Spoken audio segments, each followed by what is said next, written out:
ವೀಕ್ಷಕರೇ, ಮೆಂಡು ನ್ಯೂಸ್ ನೆಟ್ವರ್ಕ್ಗೆ ಸ್ವಾಗತ. ನಾನು ನಿಮ್ಮ ದಿವ್ಯಾ. ಗ್ರಾಹಕರಿಗೆ ಬೆಸ್ಕಾಂನಿಂದ ಹೆವಿ ಲೋಡ್ ಶಾಕ್. ಕಾಂಗ್ರೆಸ್ ಸರ್ಕಾರ ಕೊಟ್ಟಿದ್ದಂತಹ 5 ಗ್ಯಾರಂಟಿ ಯೋಜನೆಗಳಲ್ಲಿ ಗೃಹ ಜ್ಯೋತಿಯು ಕೂಡ ಒಂದು. ಆದ್ರೆ 200 ಯೂನಿಟ್ ಫ್ರೀ ಅಂತ ಏನು ಕೊಟ್ಟಿದ್ದು ಗೃಹ ಜ್ಯೋತಿ, ಈಗ ಪ್ರತಿಯೊಬ್ಬರ ಮನೆಗೂ ಸಹ ಕರೆಂಟ್ ಬಿಲ್ ಬರ್ತಾ ಇದೆ. 1,000ದಿಂದ ಹಿಡಿದು 1,500ವರೆಗೂ 2,000ವರೆಗೂ ಸಹ ಕರೆಂಟ್ ಬಿಲ್ ಬರ್ತಾ ಇದೆ. ಹೆವಿ ಲೋಡ್ ಅನ್ನೋ ನೆಪದಲ್ಲಿ ಬೆಸ್ಕಾಂ ಅವರು ಗ್ರಾಹಕರಿಗೆ ಒಂದು ಶಾಖೆ ಕೊಟ್ಟಿದ್ದಾರೆ.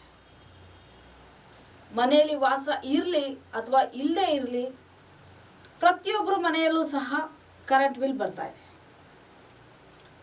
200 ಯೂನಿಟ್ ಫ್ರೀ ಕೊಟ್ಟಿದ್ದಾರೆ. ಆದರೆ ಇಲ್ಲಿ 19 ಯೂನಿಟ್ ಬಳಕೆ ಮಾಡಿರುವಂತಹ ಒಬ್ಬರು ಗ್ರಾಹಕರಿಗೂ ಸಹ ಕರೆಂಟ್ ಬಿಲ್ ಬಂದಿದೆ.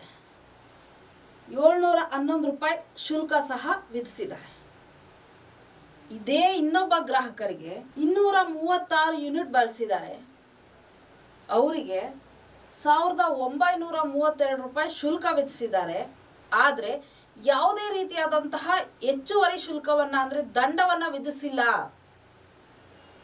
ಯಾಕೆ ಈ ರೀತಿ ಆಗ್ತಾ ಇದೆ? ಒಬ್ಬೊಬ್ಬರಿಗೆ ಒಂದೊಂದು ತರಾನ, ಅಥವಾ ಬೆಸ್ಕಾಮಲ್ಲೇ ಈ ರೀತಿಯಾದಂತಹ ತೊಂದರೆಗಳಾಗ್ತಾ ಇದೆಯಾ? ಗೃಹ ಜ್ಯೋತಿಯಿಂದ ಏನು ಫ್ರೀಯಾಗಿ ಬಿಟ್ಟಿದ್ರು, ಸೊ ಬೊಕ್ಕಸದಲ್ಲಿ ಅಂದ್ರೆ ಖಜಾನೆಯಲ್ಲಿ ಹಣ ಇಲ್ದಿರೋದ ಕಾರಣ ಈ ರೀತಿಯಾಗಿ ದಂಡ ಶುಲ್ಕ ಆಗ್ತಾ ಇದ್ದಾರೆ. ಒಬ್ರಿಗೊಂದು ಇನ್ನೊಬ್ರಿಗೊಂದು ಮಾಡ್ತಾ ಇದ್ದಾರೆ. ಬೆಸ್ಕಾಂ ಅವರನ್ನ ಒಂದು ಗ್ರಾಹಕರು ಆಕ್ರೋಶವನ್ನು ಸಹ ವ್ಯಕ್ತಪಡಿಸ್ತಾ ಇದ್ದಾರೆ. ಇದಕ್ಕೆ ಬೆಸ್ಕಾಂ ಅವ್ರು ಏನು ಹೇಳ್ತಿದ್ದಾರೆ? 19 ಯೂನಿಟ್ ಬಳಕೆ ಆಗಿದೆ, ಅದು ಬೆಸ್ಕಾಮಿಂದನೇ ಲೋಪದೋಷ ಆಗಿದೆ, ಅದನ್ನು ನಾವು ವೆರಿಫಿಕೇಶನ್ ಮಾಡ್ತೀವಿ, ಎನ್ಕ್ವೈರಿ ಮಾಡ್ತೀವಿ ಅನ್ನೋ ರೀತಿಯಾಗಿ ಹೇಳ್ತಿದ್ದಾರೆ.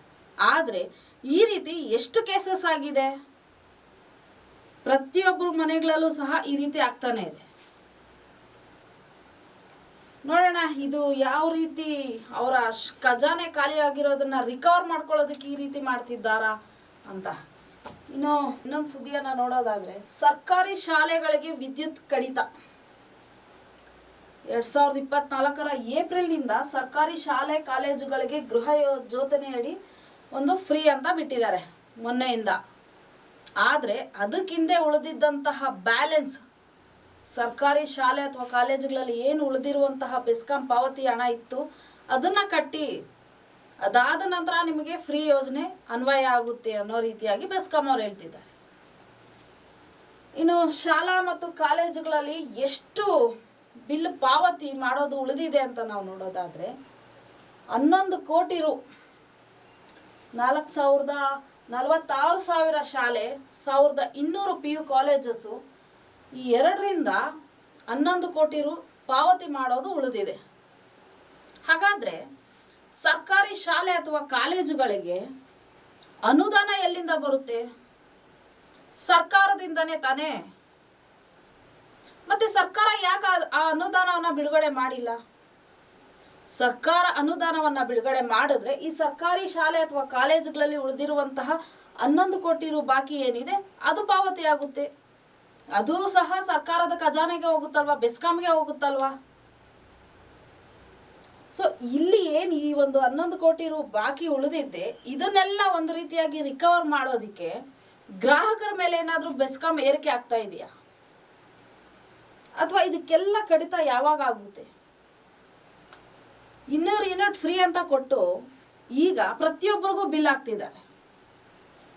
ಮನೆಯಲ್ಲಿ ವಾಸ ಇರಲಿ ಇಲ್ಲದೆ ಇರಲಿ, ಮತ್ತೆ ಎಲ್ಲಿದೆ ಫ್ರೀ? ಎಲ್ಲಿದೆ ಗೃಹ ಜ್ಯೋತಿ?